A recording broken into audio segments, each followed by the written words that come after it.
This is the VOA Special English Technology Report.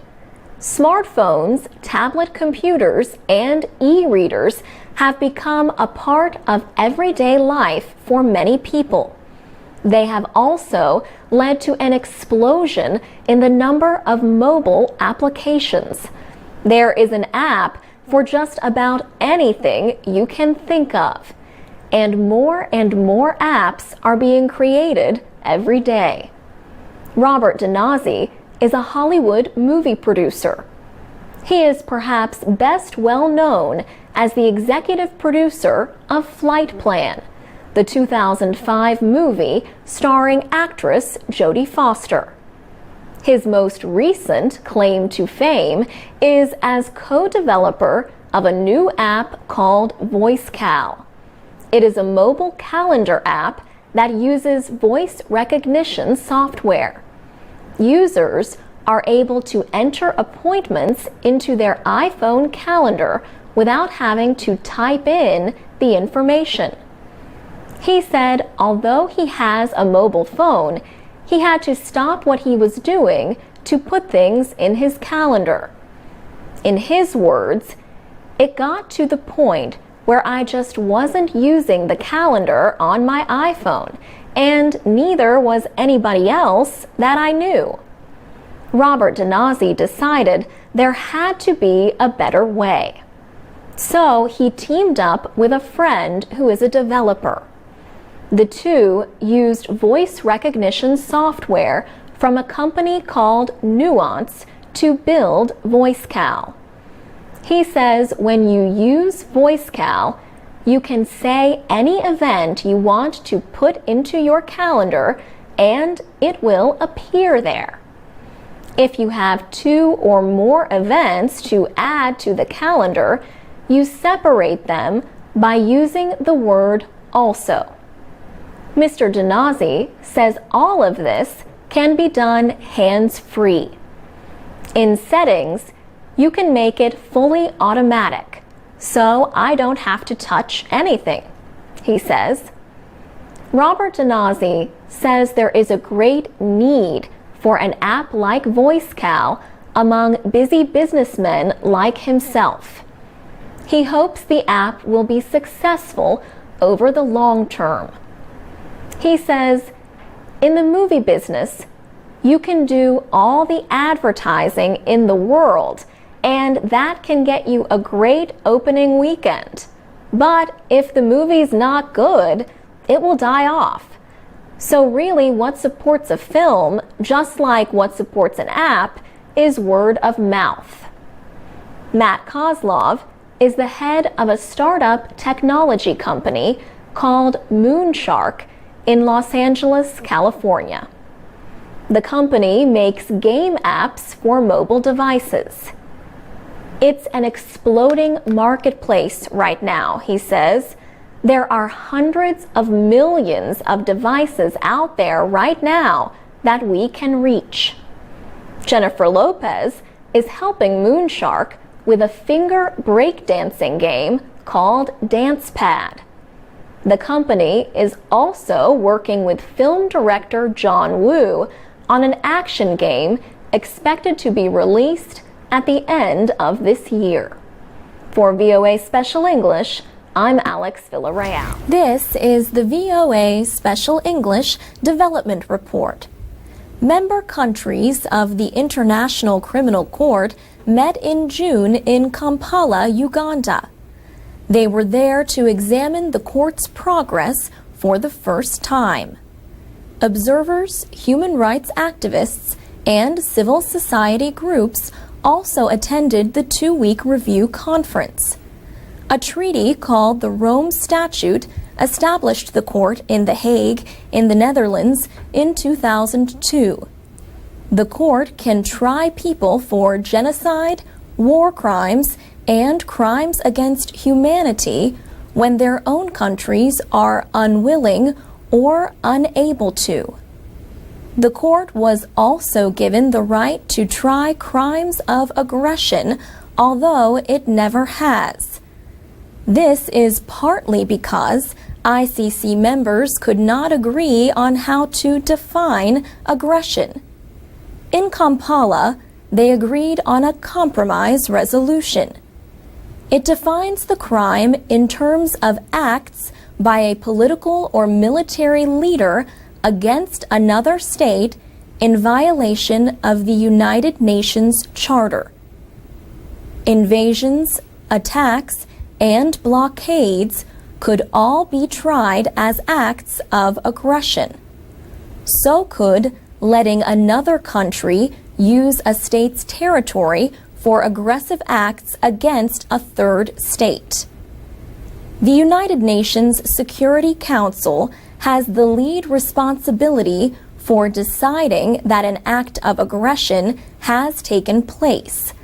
But if the Council takes no action within 6 months, the court might still be able to carry out an investigation. Critics pointed out that the agreement does not permit the court to punish aggression by non-member countries or their nationals. Also, members could refuse to accept the court's right to try crimes of aggression. ICC countries also agreed to delay any action by the court on aggression until they re-examine the issue in 7 years. The International Criminal Court has yet to complete its first case involving any crime. 11 cases are currently before the court. They include the case against Sudanese President Omar al-Bashir. He is the first head of state to be charged by the ICC while in office. 2 years ago, the court found him guilty of war crimes in Darfur. Last year, it ordered his arrest, but Sudan rejects the ruling. The ICC review conference took place even as the president was just sworn in for a new term. 111 countries are parties to the Rome Statute. The United States is not among them, but took part in Kampala as an observer. Other countries that have not joined the court include China and Russia. And that's the VOA Special English Development Report. This is the VOA Special English Technology Report. A few degrees can make a big difference when it comes to food storage.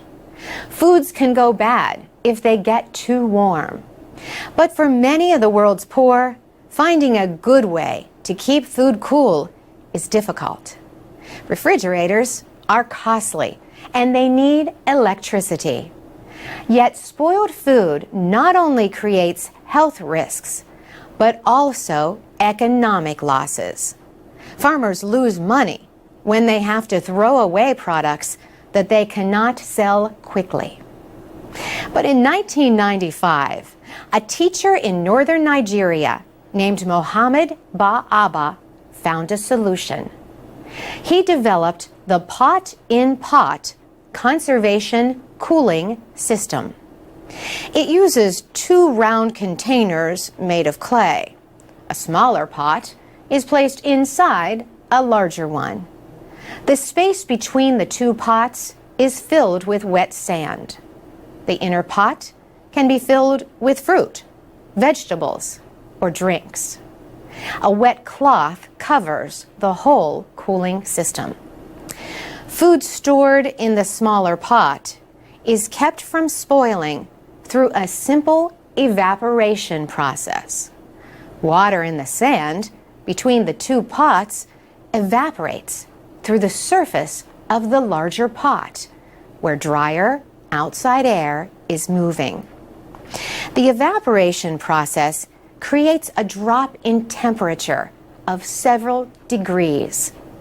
This cools the inner pot and helps keep food safe from harmful bacteria.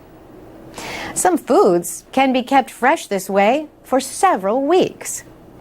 People throughout Nigeria began using the invention, and it became popular with farmers in other African countries. Mohammed Ba-Aba personally financed the first 5,000 pot-in-pot systems for his own community and 5 villages nearby.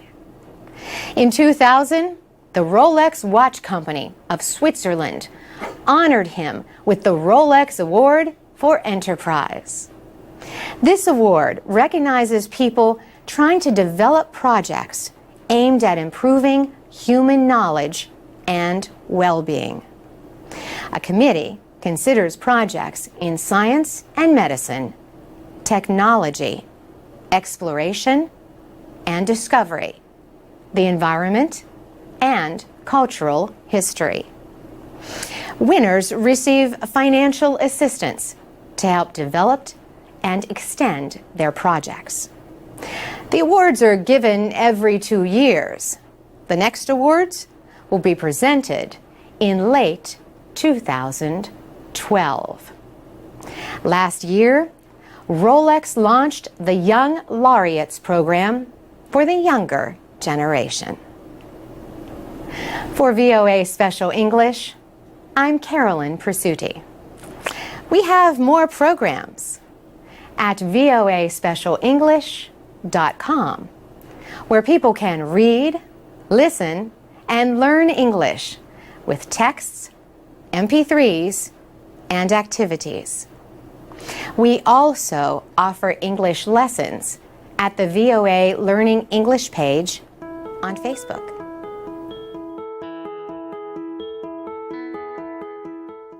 From VOA Learning English, this is the Technology Report.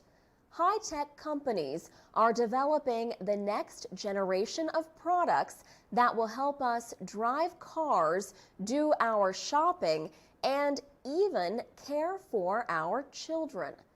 The technology company Intel recently held a demonstration of some of its new devices in San Francisco. One device measured how alert a driver was. Sensors connected to the driver's head measured brain activity. Cameras placed on the car's dashboard measured eye movement. Justin Ratner works at Intel Labs. He says the devices measure how much of the brain is occupied while the person is driving. Devices like these, he says, will make driving safer. Another experimental Intel technology links cars electronically to help prevent crashes. When the driver of the car in front signals a turn or slows down, an alert message is sent to the car in back. There was also a demonstration of a virtual computer. The computer was projected onto the table from a controller hidden in a flower pot. Sensors read the movements of the user's hands, so there was no need for a mouse or other handheld device. This technology could be used in everyday situations. At a market, sensors and computer chips placed in products could help shoppers find the items they want to buy. For example, the technology could help them avoid foods that could cause an allergic reaction. Cameras and sensors are already available to help parents watch their children. In the future, other equipment will monitor a baby's health and mood. And security systems are being improved and simplified with face recognition software instead of complicated passwords. For VOA Learning English, I'm Alex Villarreal.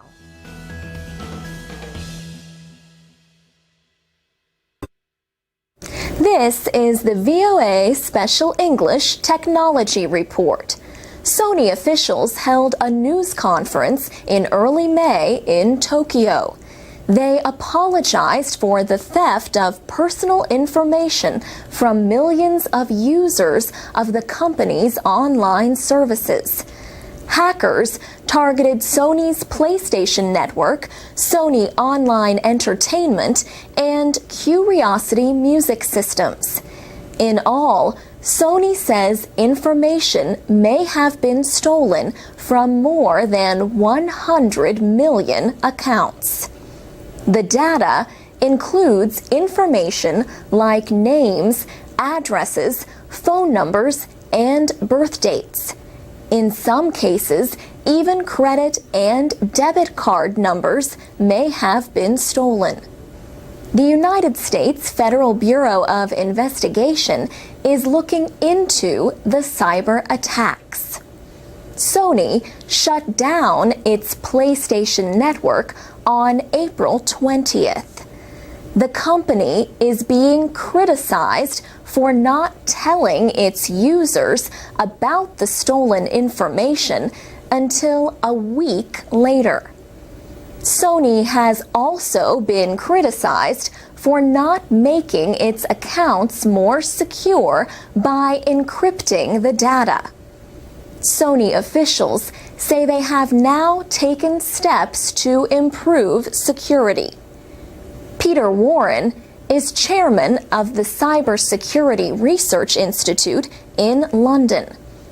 His group studies technology crimes and their effects on our computer-dependent world.